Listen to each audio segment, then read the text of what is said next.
Halo teman-teman semua, saya Yunisana Valina Sinaga dengan NIM 33332101108 kelas B Kimia Dasar dengan dosen pengampu Bapak Fajri Ihsan, SSI, MSI. Pada kesempatan kali ini, saya akan menjelaskan materi tentang elektrokimia part 1. Nah, berikut pembahasannya. Yang pertama ada definisi elektrokimia, yang kedua ada sel elektrokimia, yang ketiga ada komponen sel elektrokimia, yang keempat ada sel elektrolisis, yang kelima ada aplikasi sel elektrolisis, yang keenam ada hukum Faraday, yang ketujuh ada sel Volta atau sel Galvani, dan yang terakhir ada penulisan notasi sel. Nah, yang pertama ada definisi elektrokimia.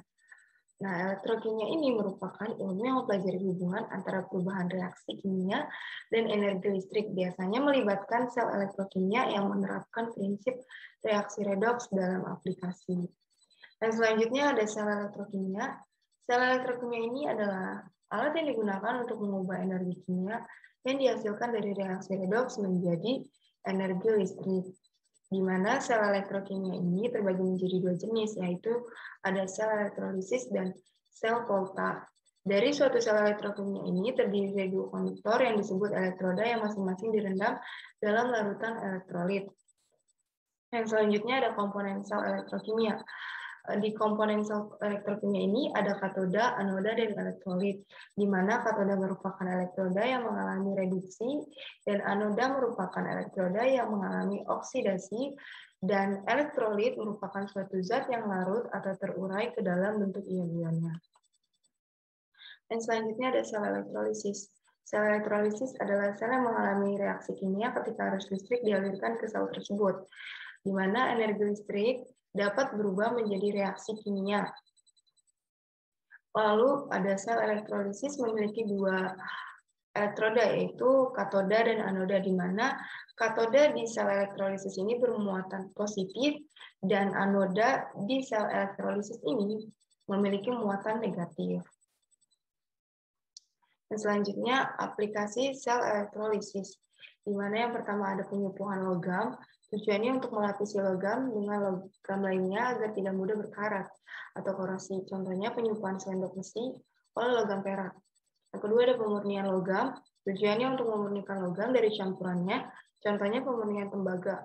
Yang ketiga ada pembuatan beberapa bahan kimia seperti logam alkali, gas hidrogen, gas oksigen, dan lain-lain.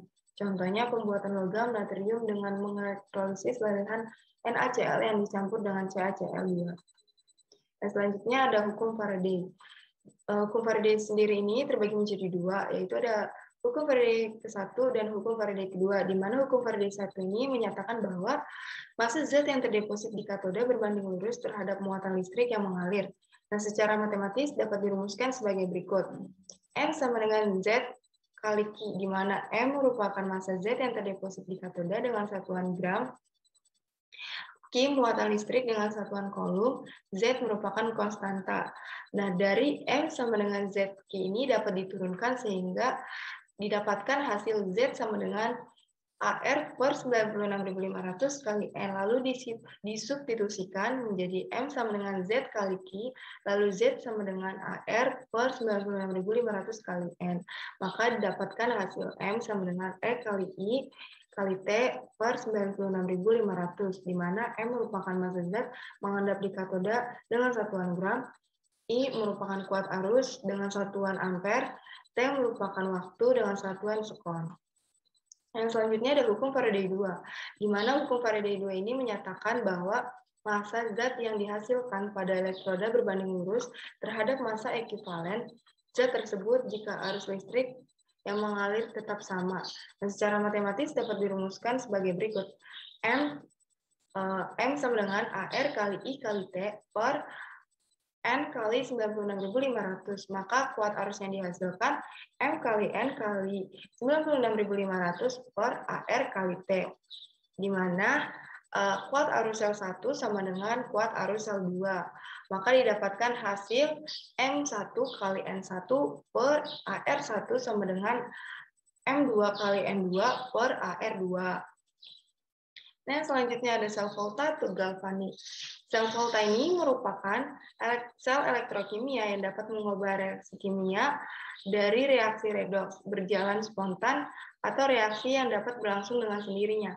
Reaksi redoks spontan dapat diubah untuk digunakan sebagai sumber listrik, di mana bisa kita lihat di sini reaksi kimia dapat berubah menjadi energi listrik.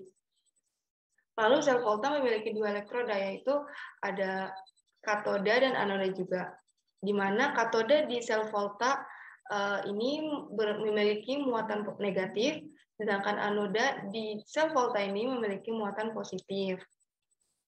Nah, yang selanjutnya ada penulisan notasi sel. Penulisan notasi sel ini memiliki definisi. Notasi sel adalah susunan sel volta antara anoda dan katoda. Nah, notasi selnya dapat ditulis sebagai berikut. Nah, jadi ini merupakan notasi sel di mana sebelah kiri ini merupakan anoda dan sebelah kanan ini merupakan katoda, di mana dua garis jembatan ini merupakan jembatan garam dan satu garis ini merupakan batasan fase pada komponen. Oke, sekian dari saya. Kurang lebihnya mohon maaf. Semoga video kali ini dapat bermanfaat buat teman-teman semua, terlebih juga buat saya pribadi. Terima kasih semua yang sudah menonton video ini.